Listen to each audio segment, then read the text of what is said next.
Hi guys, in this topic we know about the singly reinforcement beam and the doubly reinforcement beam, and what is the difference between the singly reinforcement beam and the doubly reinforcement beam. You understand what is singly reinforcement beam and the doubly reinforcement beam? Then first I will discuss about the singly reinforcement beam. Singly reinforcement beam क्या है? ये हमारा beam है. Beam का जो ऊपर वाला portion होता है वो होता है हमारा कंप्रेशन जोन, एंड नीचे वाला जो पोर्शन है वो होता है हमारा टेंशन जोन. तो ये हमारा कंप्रेशन जोन और टेंशन जोन क्यों होता है ये देख लो. जैसे ये हमारा क्या है,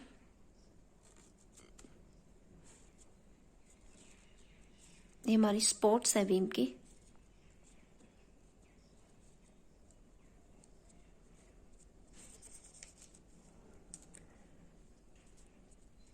तो जब इस पे हमारा लोड पड़ता है तो हमारा बीम है वो क्या हो जाता है, बेंड हो जाता है. तो आप देख रहे हो ऊपर वाला जो पोर्शन है वो क्या हो रहा है, कंप्रेस हो रहा है. ऊपर वाला पोर्शन कंप्रेस हो रहा है और नीचे वाला पोर्शन टेंसाइल मतलब कि बाहर की ओर जा रहा है, टेंशन हो रहा है. तो ये हमारा क्या है, नीचे वाला पोर्शन, इसीलिए हम इसे बोलते हैं टेंशन और ऊपर वाले को हम कंप्रेसिव जोन बोलते हैं, क्योंकि ऊपर वाला पोर्शन हमारा कंप्रेस हो रहा है और नीचे वाला पोर्शन हमारा टेंसाइल हो रहा है, बड़ा हो रहा है. तो ये हमारा कौन सा गया, टेंशन साइड.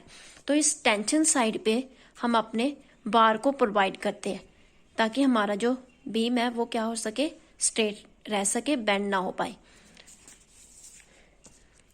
ये हमारा टेंशन जोन है और ये हमारा कंप्रेशन जोन है और ये हमारा क्रॉस सेक्शनल एरिया है किसका, बीम का. तो नीचे वाला पोर्शन मैंने आपको बताया ये टेंशन जोन होता है और ऊपर वाला कौन सा होता है, कंप्रेशन जोन. और नंबर सिंगली रेनफोर्समेंट बीम में क्या होता है हमारे पास कि जो नंबर ऑफ स्टील बार है वो ओनली टेंशन साइड पे ही प्रोवाइड किए जाते हैं, not in the compressive zone. तो हमारी कुछ डायमेंशन है बीम की, वो देख लो क्या होती है. यहाँ से लेकर यहाँ तक की डिस्टेंस को हम क्या बोलते हैं, डेप्थ बोलते हैं, बीम की पूरी डेप्थ. एंड यहाँ से लेकर जो इसके स्टील बार तक है वहां तक के डिस्टेंस को हम क्या बोलते हैं, इफेक्टिव डेप्थ. और स्टील बार से लेकर नीचे तक के डिस्टेंस को हम क्या बोलते हैं, डी डैश. डी डैश हमारे पास क्या होती है, क्लियर कवर, एंड डी हमारे पास क्या होती है, इफेक्टिव डेप्थ. तो इफेक्टिव डेप्थ हम कैसे निकाल सकते हैं, D minus D dash cover, तो हमारे पास इफेक्टिव डेप्थ निकल जाएगी. द बीम सिंगली रेनफोर्समेंट की definition, the beam in which steel reinforcement is placed in tensile zone only, this is known as a singly reinforcement beam. And the doubly reinforcement beam क्या होगी, doubly reinforcement beam, the beam in which steel reinforcement is placed in the tension side as well as the compressive side. जो कि हमारे steel bar है वो हमारी tension side पे भी प्रोवाइड किया जाएगा और कंप्रेसिव साइड पे भी हमारा स्टील बार को क्या प्रोवाइड किया जाएगा. ये हमारी स्टील बार है जो हमारी टेंशन साइड पे भी प्रोवाइड किया गया और कंप्रेसिव जोन पे भी प्रोवाइड किया गया. तो हम डबली रेनफोर्समेंट क्यों लगाते हैं, तो डबली रेनफोर्समेंट जैसे हमारी जो नीचे वाला पोर्शन, जो नीचे अगर हमारी इस टाइप की मूवमेंट हो, मतलब ऊपर वाली साइड जो हमारी कंप्रेसिव है, नीचे वाली जो हमारी टेंशन साइड इस साइड इस टाइप की हमारे पास बेंडिंग मूवमेंट हो, हम उसे बोलते हैं होगिंग. और अगर हमारी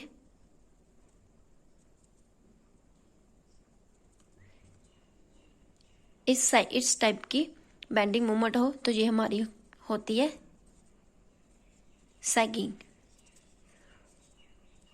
ये वाली मूवमेंट हमारी होती है पॉजिटिव और ये हमारी होती है नेगेटिव. जैसे अभी हमने इस साइड पे हमने जैसे हमने सिंगली रेनफोर्समेंट पे हमने अपनी टेंशन साइड पे हमने अपने बीम बार प्रोवाइड किए थे, कि क्यों किए थे, ताकि हमारी ये होगिंग ना हो सके. अब जैसे ही हमारी जो साइड पे भी इस साइड पे क्या होगा, बेंडिंग होगी, तो अपर वाली साइड पर हम अपनी मतलब कंप्रेसिव साइड पर अपनी बेंडिंग मूवमेंट को रोकने के लिए हम अपनी कंप्रेसिव साइड पर क्या प्रोवाइड करेंगे, अपने स्टील बार प्रोवाइड करेंगे अपनी सैगिंग को रोकने के लिए. तो इसलिए हम कई बार अपने बीम पे डबली रेनफोर्समेंट बीम भी प्रोवाइड करते हैं अगर हमारी सैगिंग हो रही हो. तो सैगिंग डबली रेनफोर्समेंट मैंने आपको करवा दिया कि हमारी जो टेंशन साइड जो हमारे स्टील बार है वो हम टेंशन साइड पे भी प्रोवाइड करते हैं और कंप्रेसिव साइड पे भी प्रोवाइड करते हैं, वो हमारी होती है डबली रेनफोर्समेंट।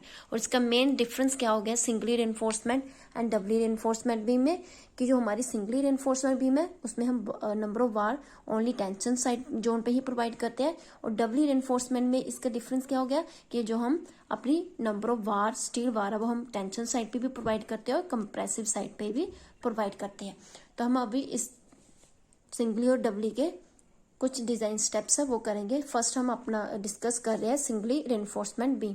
तो सिंगली रेनफोर्समेंट बीम के लिए design for a singly reinforcement beam, तो सिंगली रेनफोर्समेंट बीम हम डिजाइन कर रहे हैं, तो उसके लिए हमारा steps for finding moment of resistance. अगर हमें क्वेश्चन में दिया होगा to find the moment of distance और गिवन डाटा दिया होगा तो हम इस स्टेप्स को फॉलो करेंगे और अपना डिजाइन को बनाएंगे। तो हमारे पास सबसे पहला स्टेप्स क्या आता है, to find the area of steel. Area of steel find करना सबसे पहला स्टेप। तो एरिया ऑफ स्टील हम कैसे फाइंड करेंगे, pi into D I square into N over 4। तो डी आई क्या होगा हमारे पास, डायमीटर ऑफ बार, जो हमारा स्टील बार का जो डायमीटर होगा वो हमारे पास डी आई होगा, और एन क्या होगा, नंबर ऑफ बार। तो सेकंड स्टेप क्या होगा हमारा, to find the effective depth of neutral axis.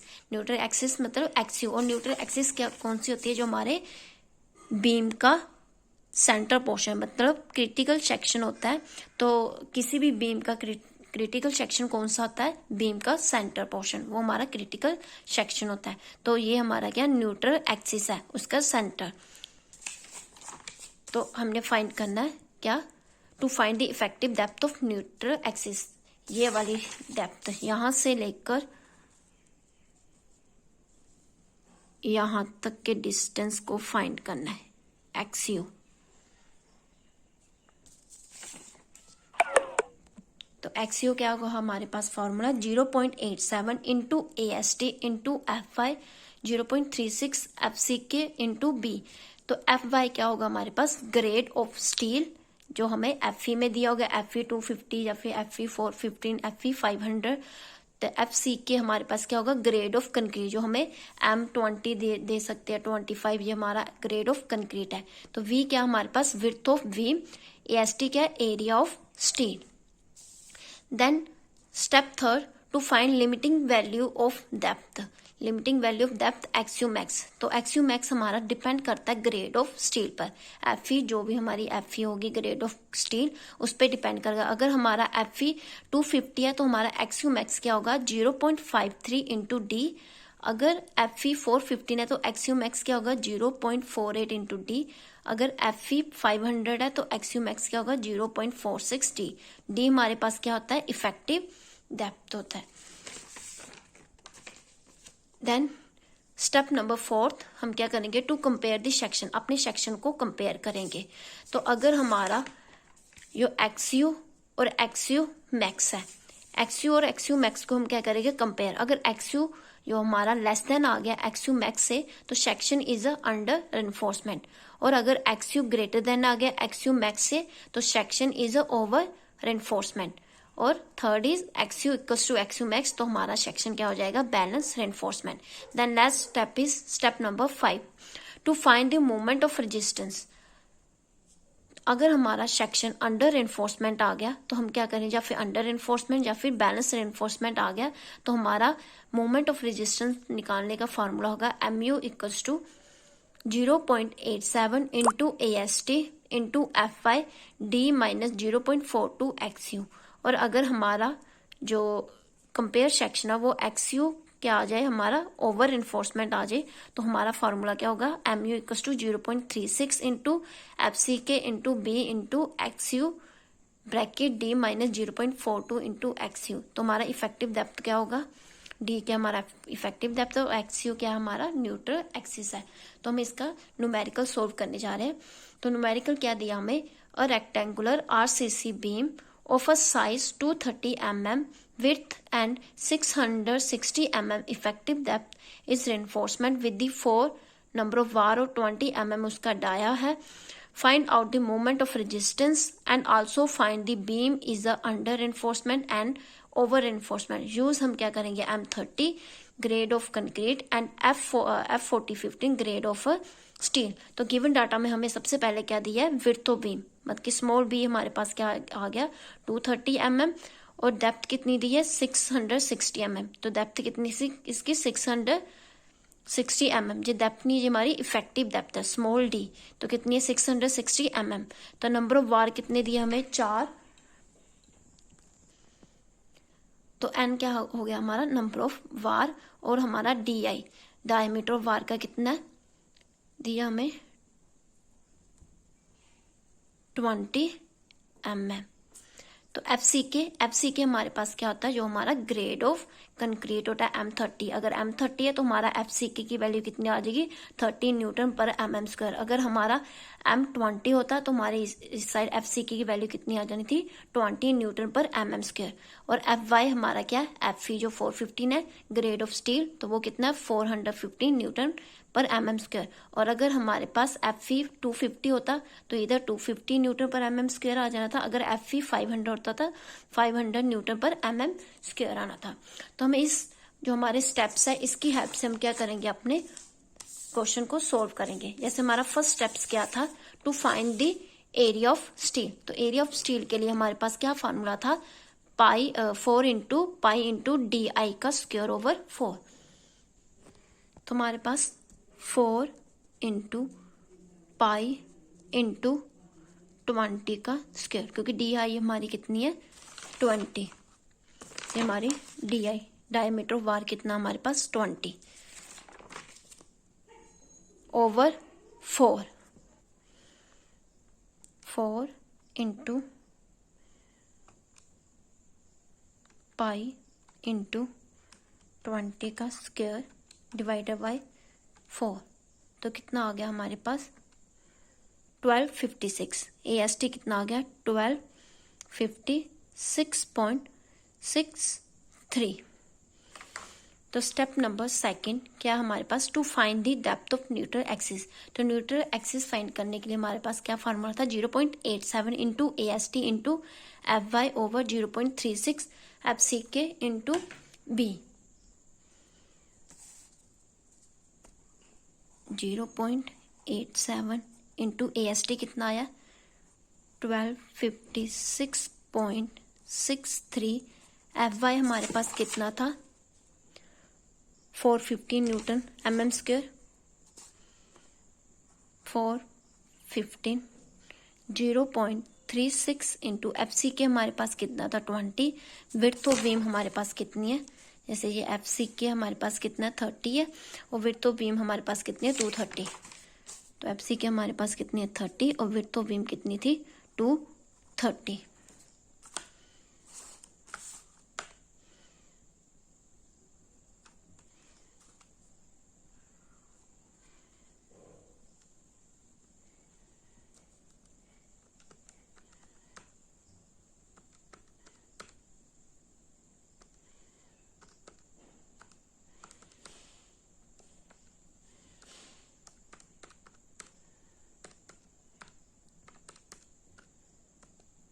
तुम्हारे पास XU कितनी आ गई 182.65 mm और AST कितना mm² में। तो थर्ड स्टेप क्या है हमारा, to find the limiting value of depth. तो लिमिटिंग वैल्यू ऑफ डेप्थ हमारा ग्रेड ऑफ स्टील पे डिपेंड है। तो ग्रेड ऑफ स्टील कितना है FE 415 और FE 415 के लिए हमारे पास क्या था फॉर्मूला, XU मैक्स कितना है 0.48 into D। 0.48 into D। Depth of beam हमारे पास कितनी है 660।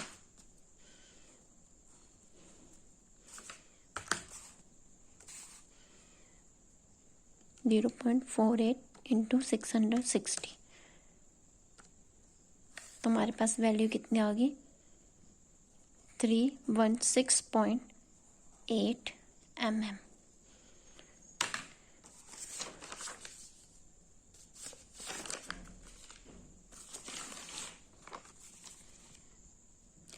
तो तो हमारे पास स्टेप नंबर 4 क्या होगा, कंपेयर दी सेक्शन। हमने अभी कंपेयर करना है सेक्शन को, एक्सयू और एक्सयू मैक्स की। तो एक्सयू की वैल्यू कितनी आई है हमारे पास, 182.65 आई है, और एक्सयू मैक्स की हमारे पास कितनी वैल्यू आई है, 316.8 mm। तो हमारे एक्सयू ग्रेटर देन है या एक्सयू मैक्स, तो हमारा एक्सयू मैक्स जो है ग्रेटर देन है एक्सयू से।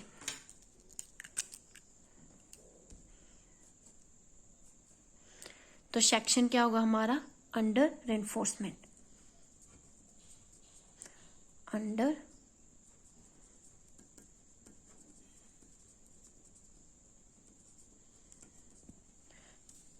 Then find the step 5 to find the moment of resistance for section. Section हमारे पास क्या आया, अंडर रेनफोर्स। तो अंडर रेनफोर्समेंट के लिए हमारे पास क्या फॉर्मूला था, MU equals to 0.87 into AST into FY D - 0.42।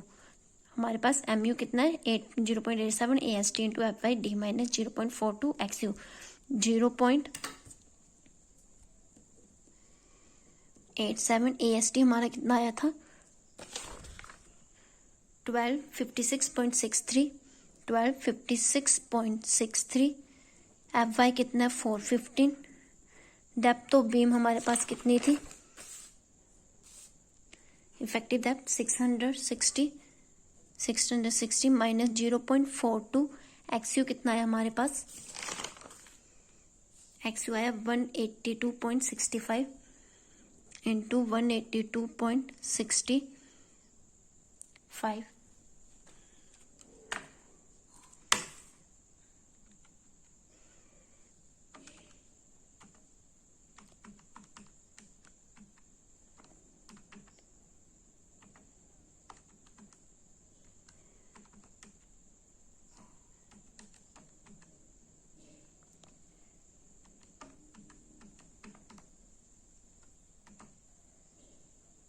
तो हमारे पास आया 12/6। अभी हम इसको डिवाइड करेंगे 10 रेज की पावर 6 से।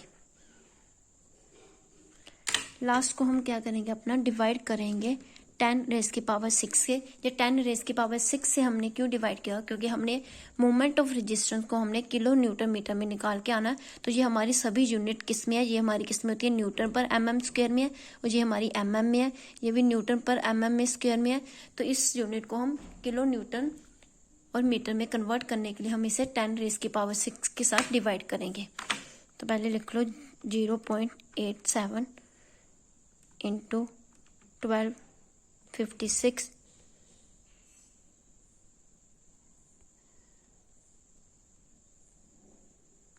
0.63 इंटू 450 ब्रैकेट